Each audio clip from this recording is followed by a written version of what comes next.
Moving on now, we're going to go on stage at Fredrick's.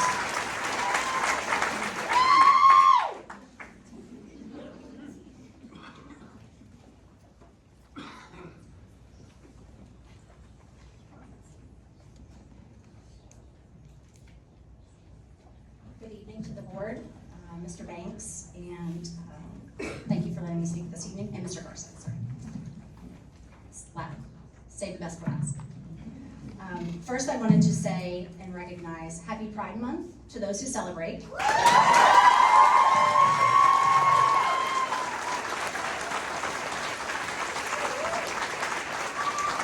And I would like to speak on transparency.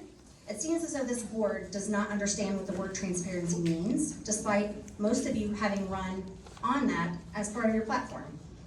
So the definition of transparency in the context of business or governance refers to being open and honest. It also promotes accountability. Before I get into some examples of the lack of transparency, I also just want to say, you notice I have a red shirt on. There are a lot of us with red shirts on that are not part of SWIA. I feel like SWIA and the teachers have been being blamed for actions that parents are doing in the community. And so I just want to put everyone on notice right now that that's not SWIA and it's not teachers. It's us. It's me. You can blame me. But someone keeps putting anonymous posts blaming SWIA on Facebook.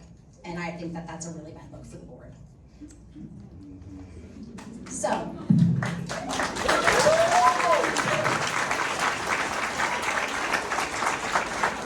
hiring Omar Tarazi in the first place and then pretending like it was about a personnel issue was not transparent.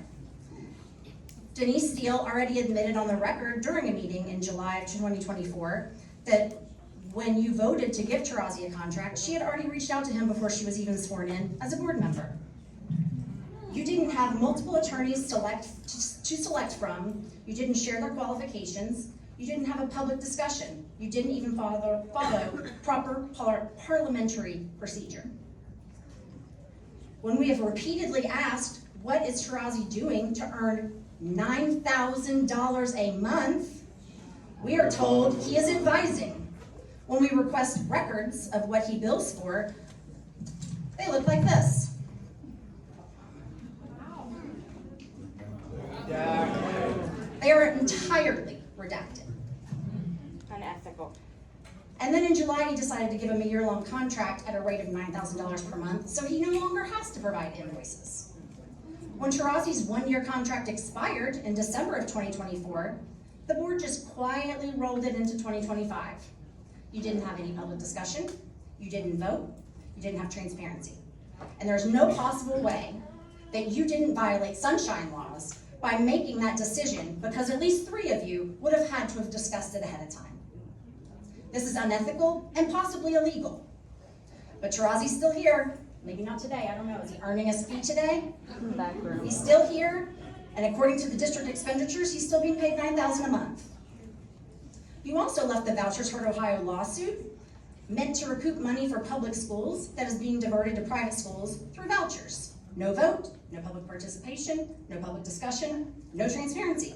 Same thing happened when you decided to leave the OSBA, Ohio School Board Association. We noticed it, we held you accountable, and then you rejoined.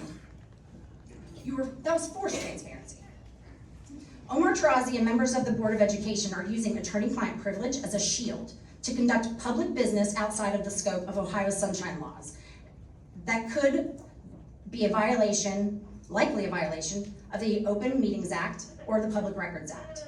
In Ohio, attorney-client privilege does allow some confidentiality between a public board and its attorney. However, it cannot be used to conduct regular board business in secret, and it does not apply if the communication is not truly legal advice, as in if it's strategic or political in nature. It doesn't apply.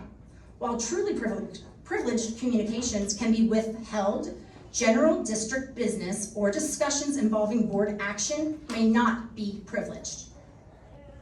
Serial one-on-one communications, sometimes called daisy chaining, like for example, if Omar calls all of you individually before a board meeting to talk to you about what's going to be happening in that board meeting, that's called daisy chaining, and that's a violation of sunshine laws.